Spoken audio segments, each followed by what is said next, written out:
Hey, everybody, and welcome to another episode of the Patient Convert podcast.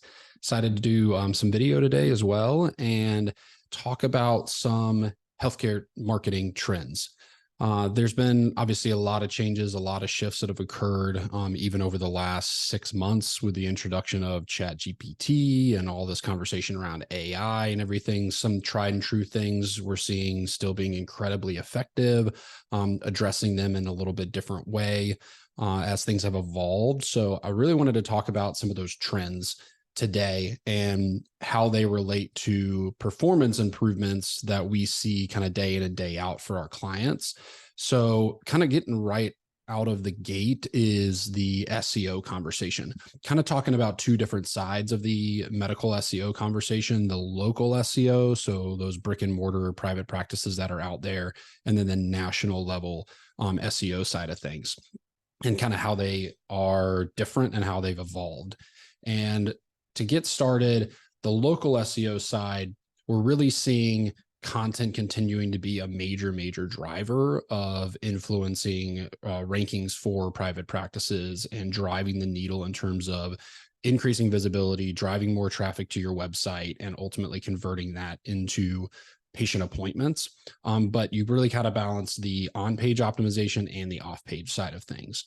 The on-page being what I just mentioned is content. Content really is the backbone to really good growth SEO strategy, and developing consistent conditions and treatments content, physician content, and location page content is really huge, especially if you're a multi-location group. You've probably heard me talk about this, but what the major driver for a multi-location website is kind of following what I call a franchise model.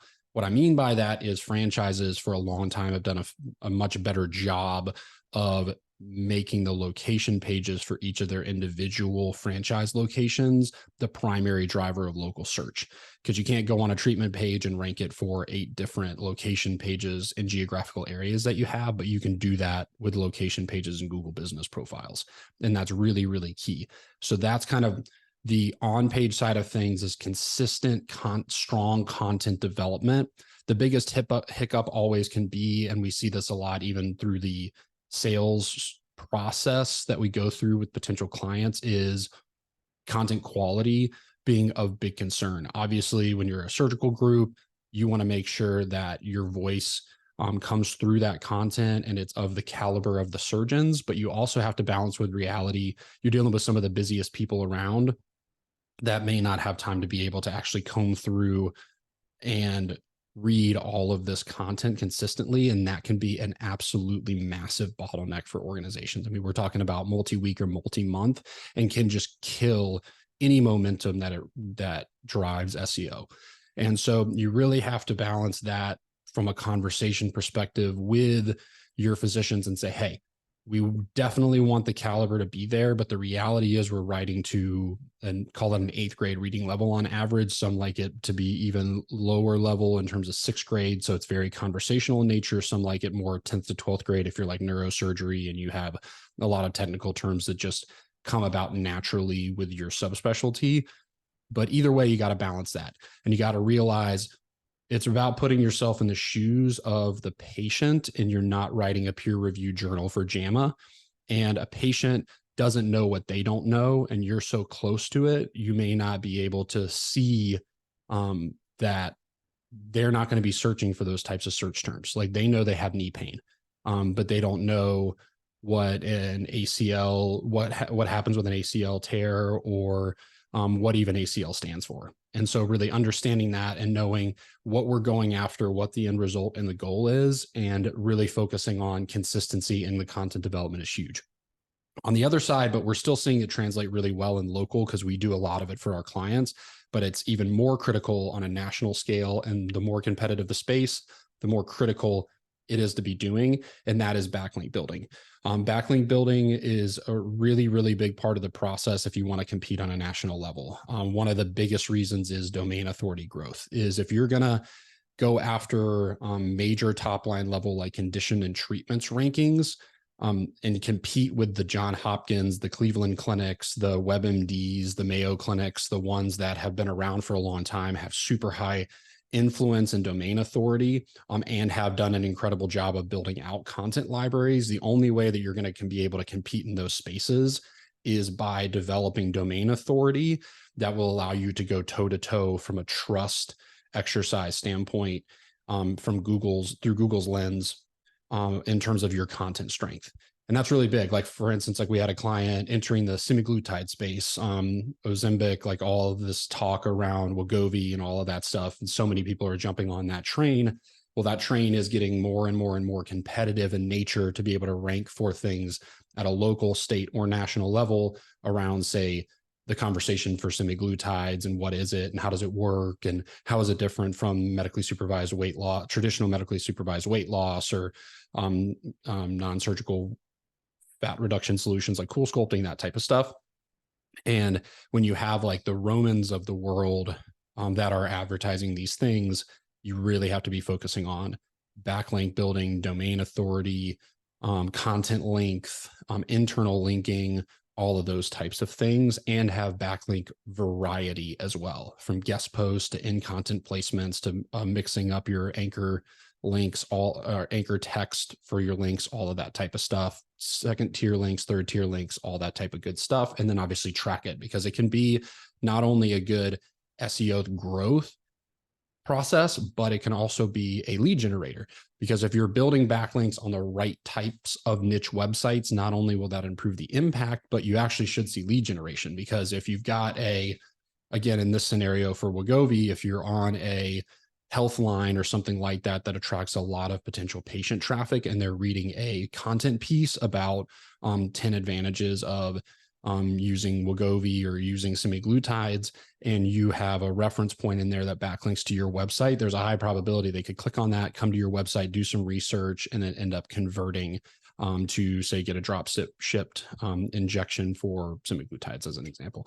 So that's a really big piece of the puzzle there from a national level standpoint. But again, we are seeing tons and tons of indicators, because of the importance of backlinking, that it is highly effective in a local environment. So if you are a private multi-location surgical group and you're building content and you're pursuing SEO growth as a strategy to get more patient appointments, backlink building can be a really great way to solidify that. Again, especially the larger, the metropolitan area and the more competitive the space is. Like med spas is a great example. Med spas are growing at an incredible clip, especially as kind of private equity and that side has come in and started investing in the growth of the med spa and aesthetic space.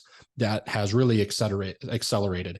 Competition has always been probably the highest in this space, because it is non-referral, it is non-insurance, and it is all cash-based. So you are just vying for that very traditional D2C, B2C marketplace. And with household names like Botox and cool sculpting and all of these, it is very cutthroat. And so one of the only ways, if you're in a large metropolitan area, say like in Atlanta, and you're trying to rank for laser hair removal or chemical peels or smart lipo or whatever it may be, and you've got 25, 30 plus med spas that are all trying to win that top 3 SERP rankings for your Google business profile and organic search rankings, you're going to need backlink building and reputation management to be able to do that. And that's really, really big. And so that's another focus to not forget about, for sure.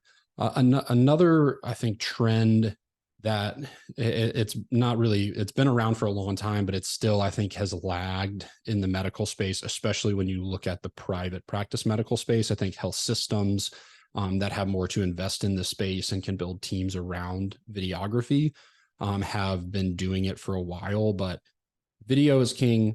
Everybody knows that video is definitely the preferred medium for patients to build know, like, and trust relationships with you as a potential provider or you as a practice about your care approach, condition and treatment information, what post-operative and pre-operative processes look like, all of that stuff. But we still aren't doing a really good job, I think, from a marketing standpoint of being able to create video at scale, get the providers bought in and involved in the process, and use that as a tool and a mechanism to not only grow a practice, but grow social media engagement, all of that type of good stuff. And it really is critical. I mean, what we're seeing with groups that are adopting video, they're getting buy-in from providers. Again, a similar story. You're going to have a swath, say you've got 20 providers in your practice. You're always going to have that story of there would be 3 to 5 that would probably be open, at least initially, to creating video. But that's huge. I mean, even those 3 to 5 can be the ambassadors that we need to get started, to get going with the video content process. And typically others will jump on board that train once they see success and they don't want to be left behind. There's that FOMO aspect to a lot of these different components, but video in particular. And like, you want to be known as the hand surgeon, or the gastro surgeon, or whatever it may be. And a lot of physicians, their ego can help drive them getting involved in the video process because they don't want to be left behind. But you just need a few early adopters internally to make this program a success at a provider level. And it is absolutely huge if you just start out focusing on, we want for every condition and treatment page a supporting video to go on that page to bolster the page, increase on-page time, improve SEO, add to our video content on social media and our YouTube channel, all of that stuff, and just get those specialists to do that 60 to 90-second video. And then from there, you can obviously go more in depth. You can have each section on there about the who, what, why of each of your treatments or conditions. You can do pre and post-op stuff, which will save the mid-levels and the back of the house a lot of time answering the same questions again and again, or printing out pieces of paper about like, don't eat food, don't do this, don't do that, those types of things. So much so that we even put a pause on doing social media for a while, because we just saw the huge opportunity that video created and the struggle as a third-party agency to create a success environment without video as part of the game. And it was so complicated to like set up a step and repeat, set up a YouTube studio, go in person and show them how to work a camera, how to get all of that camera footage that can be very heavy from a file size standpoint over to us, and like drive and then edit it, and the post-production costs and all of it. It really maxed a lot of people out in terms of being able to do it, or the cost investment making sense without it derailing a lot of the internal processes. Again, we believed in it so much, we reintroduced social media by reintroducing a SaaS-based product called CaptureMD that was really designed to just make it as easy as possible for providers and healthcare organizations to create and crank out content at scale. If you watch a lot of my LinkedIn videos that have like our logo, animated logo, intro, outro, music over the top, I'm using the same CaptureMD tool to be able to create a ton of content every single month with a click of a button. And it's really, really big. But whether it's a tool like that, and there's a good amount of tools that are out there, or it's just setting up your own internal process to do it, video is really, really big to be focusing on and investing in for the future growth of your social media, your website, all of that stuff, as just YouTube continues to get more integrated in search. And when you look at the generation coming behind mine as a millennial, the Gen Z generation, they're saying they use TikTok from a statistics standpoint. They use it as a search engine more than they do Google, which is crazy because it's all video. But I think that's just going to continue to be part of the conversation as you look several years down the road. Next up is Google Ads. Everybody knows Google Ads, but I think Google Ads is still a key trend in the healthcare advertising side of things, and something that you should really be focusing on, whether you're an ophthalmology group or you're an ortho group or you're a med spa. For sure is there is applications for Google Ads all across the board. Why I love Google Ads so much is the intent of a Google Ads lead is very high. And what I mean by that is they're the closest qualified typically on the leads platforms to booking an appointment or coming in for point of service and point of care. And that's because if they're sitting down, they're going to Google and they're searching to solve a health problem, they are in the education pipeline and the sales pipeline typically further than like pushing an ad on Facebook to somebody who's in a vicinity and they're a female between 45 to 55 who may be interested in weight loss services.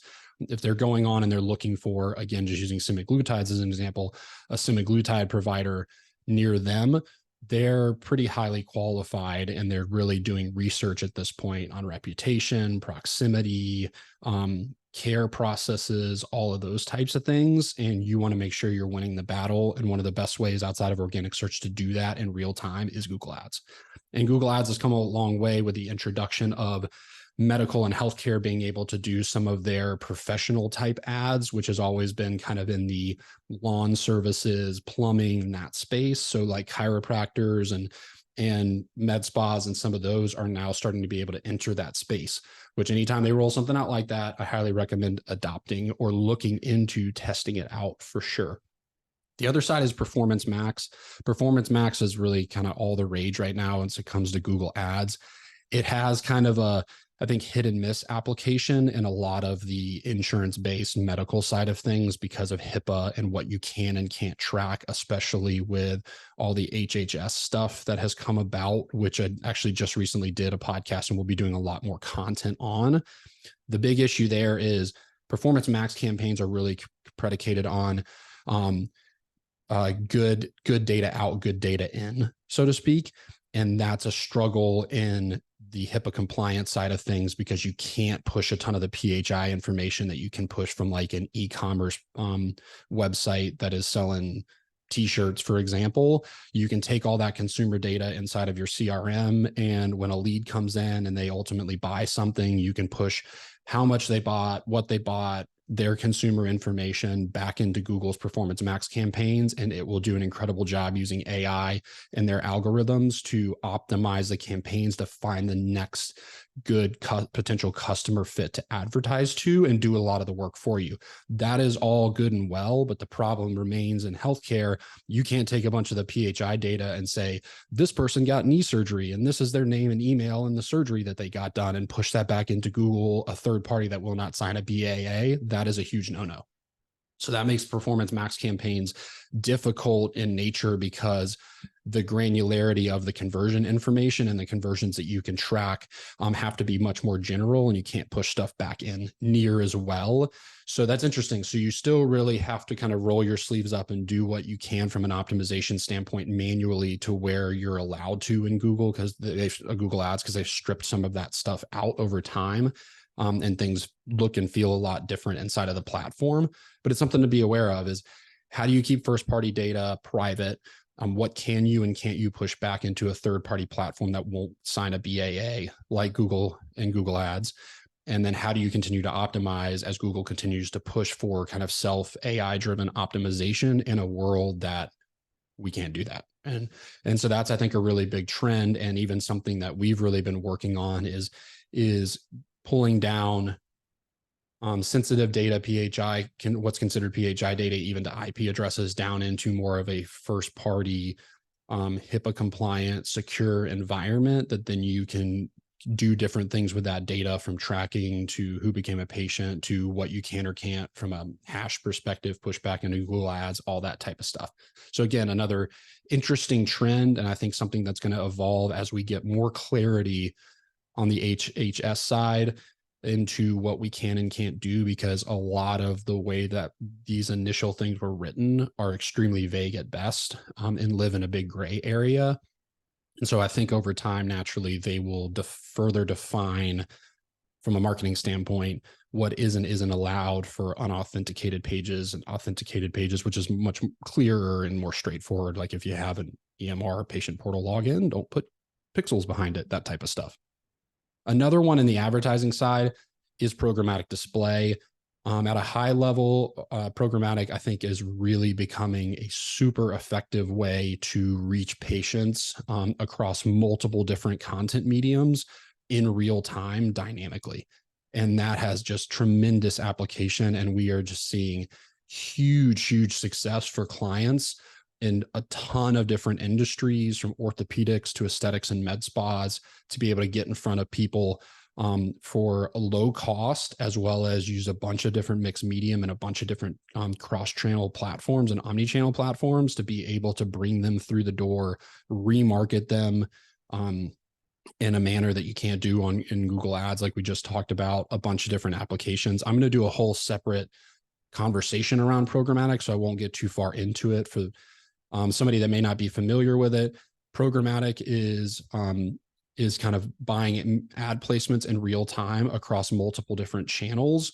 So you can do what you may have heard of as OTT-CTV, that's delivering video-based ads across different on-demand channels and apparatuses, but you can also do geofencing and addressable geofencing based on where people are going. You can track that back very accurately to the place of business that you're marketing for. In this case, like a clinic, urgent care, health system, that type of stuff.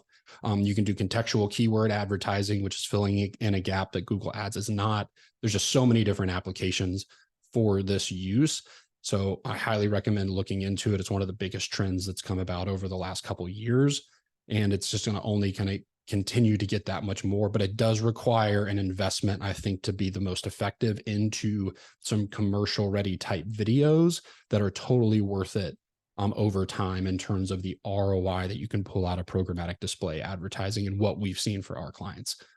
Probably last, but certainly not least, is the self-patient appointment train. A lot of EMRs and their kind of patient management platforms that have come about to serve as kind of an intermediary as we solve this kind of marketing CRM and lack of integration with EMR problem that continues to exist. There's a lot that are offering self-patient appointment. One of the big downsides to most of the self-patient appointment is the tracking and being able to put things like Tag Manager on there. Can you or can't you do that with the HHS guidelines that have come out? The answer is really no, at least in terms of what you can feed back to third parties like Google Ads or Facebook or Meta Pixel, that type of stuff. But it's imperative to have. And that's, I think, the biggest trend here is I'm really encouraging, like we adopt this for majority of all of our clients, is offer self-patient appointment. It's something like 85 to 90%, and that number will keep going up, would use or will use or are using self-patient appointment apparatuses if they're offered to them. I know this is a can of worms for especially surgeons who want to kind of keep control of their clinic hours and all of that stuff. But even if you start small, like give up 2 hours every Wednesday when you're in clinic for patients to be able to self-book. It's a great way to start, and it's going to be a huge value add to the marketing team and a huge value add to the front office as well. So I highly recommend, if you haven't, look for a good self-patient appointment option, preferably that can integrate with your EMR and kind of right inside of your EMR in real time, obviously. But that stuff is really, really big. And last, but certainly not least, is the tracking stuff. I've talked to it several times, but what is evolving right now in terms of what you can and can't do from a first party to a third party with BAAs in place, so on and so forth, has, I think, either people or ignorance is bliss, or they're super concerned, have gone the other way of stripping all of it out, and then you're marketing blind, and kind of a lot of people sit in that middle ground too of, yeah, I'm overly cautious, don't really fully understand it, what I can and can't do, all that type of stuff. I'm going to do a lot of content to this separate, including a webinar and another podcast and some videos. So I won't go too far in depth, but you really do need to be careful. Self-patient appointment is something they addressed specifically inside of that article. If you have it, you need to be careful what you're tracking, or from the standpoint of pushing things into like Meta Pixel or Google Ads, places that won't put a BAA in place, because you can't control what they'll do with that data. And that's one of the biggest concerns out of that article.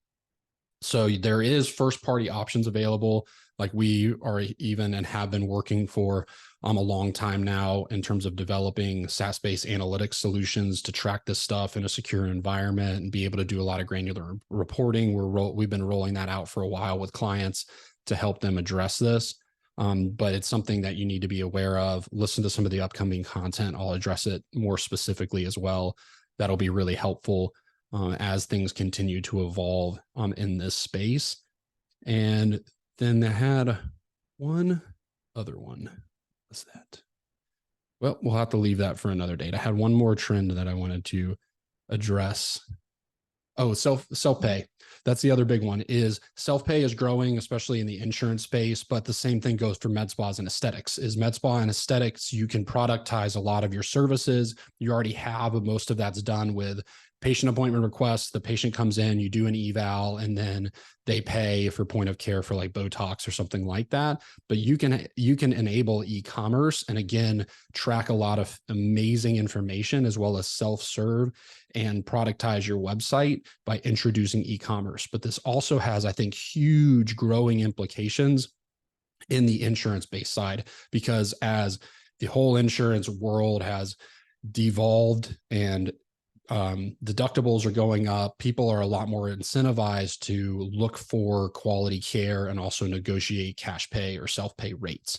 And with that, that becomes an opportunity to productize or at least streamline from an e-commerce standpoint different things inside of your practice, like say an orthopedic group for ortho urgent care visits, imaging and x-ray or CT scans, even all the way to different surgeries. And so I think it's really important to start considering how are you addressing the self-pay side of things. And like we're developing e-commerce platforms for different subspecialties and surgical groups for them to be able to address this and streamline it, take the burden off of their billing in front office and allow the patient to be able to purchase things in real time versus having to handle all of that stuff, or just turn away self-pay altogether, which can be 5 to 10% of your patient base potentially. So it's another big thing to keep in mind and to looking into the future address, because it opens up a whole nother world of marketing to address this whole entire growing swath of patients that are looking for self-pay information, good faith estimates, all that type of stuff. So I hope you enjoyed our trends conversation today. There's a lot of exciting things that are changing. I didn't even get into all the GPT and the really cool AI stuff that is being adopted and should be adopted, because it's really amazing stuff and what the implications of that mean. So we'll get into some of these things or expand on some of the trends that we talked about today. But as always, thank you so much for listening. As I did mention, we have rolled out a video content tool called Capture MD, as in medical doctor. So if you go to capturemd.io, go check it out. 14-day free trial. You can create unlimited video for $99 a month. You can't beat it. And it's literally takes you under 90 seconds to create social media ready video. Thanks again for listening. Make sure you check out our website and connect with me on LinkedIn, and we will see you on the next episode of the Patient Convert podcast.